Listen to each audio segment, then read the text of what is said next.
구약성경 93면에 있는 출애굽기 8장 16절부터 24절까지의 말씀을 저와 한 절씩 교독하도록 하겠습니다. 여호와께서 모세에게 이르시되 아론에게 명령하기를 내 지팡이를 들어 땅에 티끌을 치라 하라. 그것이 애굽 온 땅에서 이가 되리라.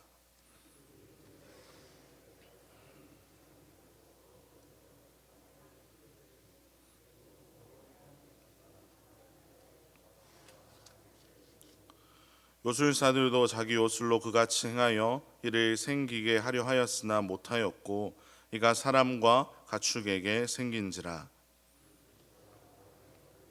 이는 하나님의 권능이니이다 하였으나 바로의 마음이 완악하게 되어 그들의 말을 듣지 아니하였으니 여호와의 말씀과 같더라. 여호와께서 모세에게 이르시되 아침에 일찍 일어나 바로 앞에 서라. 그가 물 있는 곳으로 나오리니 그에게 이르기를 여호와께서 이와 같이 말씀하시기를 내 백성을 보내라. 그러면 그들이 나를 섬길 것이니라. 내가 만일 내 백성을 보내지 아니하면 내가 너와 내 신하와 내 백성과 내 집들의 파리떼를 보내리니 애굽 사람의 집집에 파리떼가 가득할 것이며 그들이 사는 땅에도 그러하리라. 그날에 나는 내 백성이 거주하는 고센 땅을 구별하여 그곳에는 파리가 없게 하리니 이로 말미암아 이 땅에서 내가 여호와인 줄을 내가 알게 될 것이라. 내 백성 사이를 구별하니니 내일이 표징이 있으리라 하셨다 하라 하시고, 함께 읽겠습니다. 여호와께서 그와 같이 하시니 무수한 파리가 바로의 궁과 그의 신하의 집과 애굽 온 땅에 이르니 파리로 말미암아 그 땅이 황폐하였더라. 아멘. 우리는 지난 토요일부터 애굽에 내린 재앙을 살펴보고 있습니다. 오늘은 그 네 번째 재앙에 대한 말씀이 기록되어 있습니다. 바로는 모세를 통한 하나님의 말씀을 계속해서 무시하고 있습니다. 모세와 아론을 통해서 경험하게 된 재앙들을 바라보면서도 그는 여전히 마음을 돌이키지 않고 있습니다. 그렇게 된 여러 가지 이유가 있겠지만 그 중에서도 앞선 두 가지 재앙들은 애굽의 요술사들도 흉내내어 따라했기 때문입니다. 자신들도 그 정도는 할 수 있으니 하나님에 대해서 두려워하지 않은 것입니다. 그런데 오늘부터는 조금 다른 특징들이 나타나고 있습니다.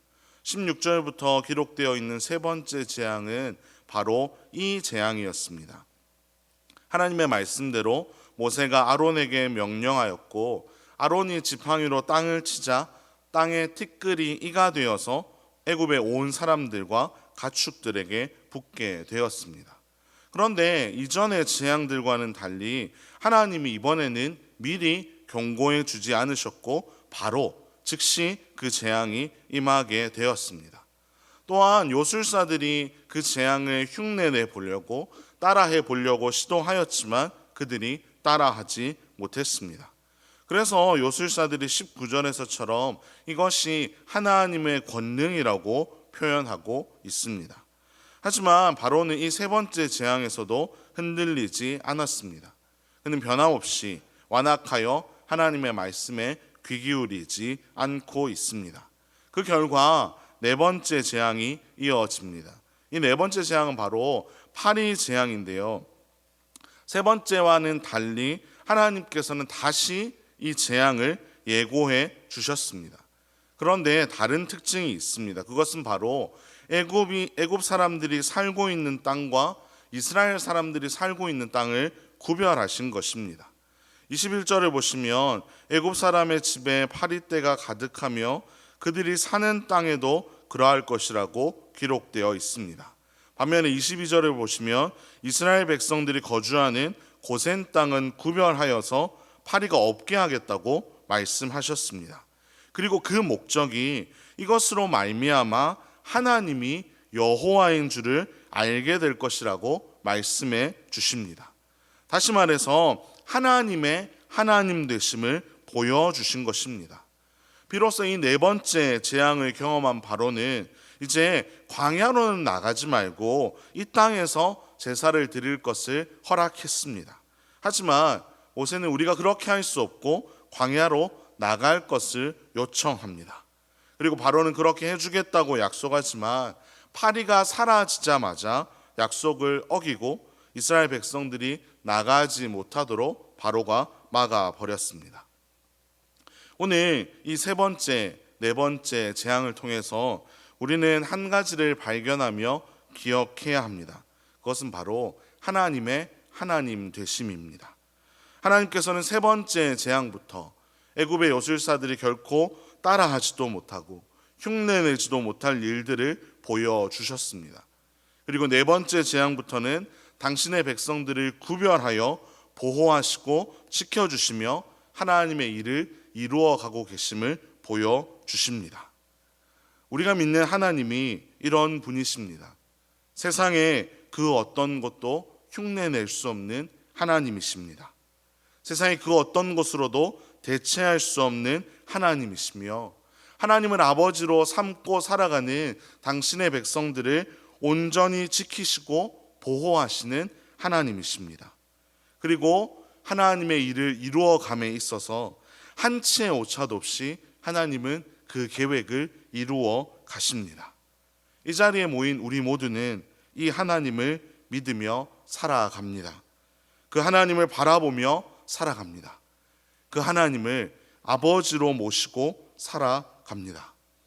사랑하는 성도 여러분, 이렇게 완전하신 하나님을 모시고 살아가는 우리의 믿음이 흔들리지 않기를 간절히 소망합니다.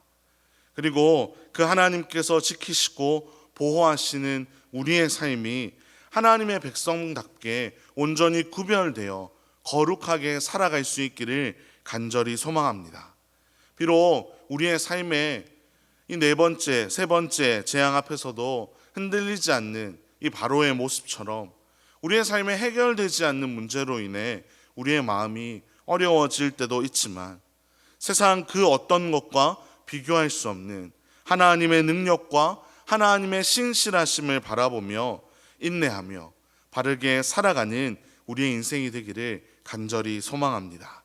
그렇게 우리가 살아갈 때 하나님께서 계획하신 하나님의 뜻을 우리의 삶에 온전히 이루어 주실 것입니다. 그 하나님의 응답을 맛보며 기쁨으로 살아가는 저와 여러분의 복된 삶이 되기를 주님의 이름으로 축원합니다. 기도하겠습니다. 하나님 아버지 감사합니다.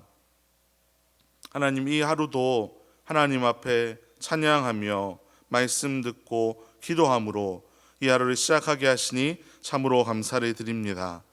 하나님, 하나님의 하나님 되심을 우리가 다시 한번 주목합니다.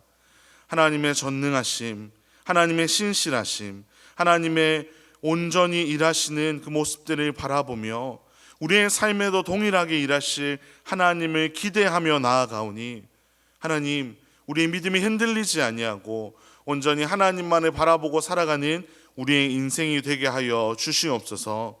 비록 우리의 삶에 어려움이 찾아오고 우리의 삶에 하나님이 없는 것 같은 그러한 때가 있을지라도 하나님 그 상황 속에서 이렇게 놀라운 일들을 이루어 가시며 이스라엘 백성들을 구원하신 하나님을 기억하며 온전히 우리의 삶에서 흔들림 없이 살아가는 우리의 삶이 될 수 있도록 주님께서 역사하여 주시옵소서. 감사를 드리며 살아계신 예수님의 이름으로 기도합니다. 아멘.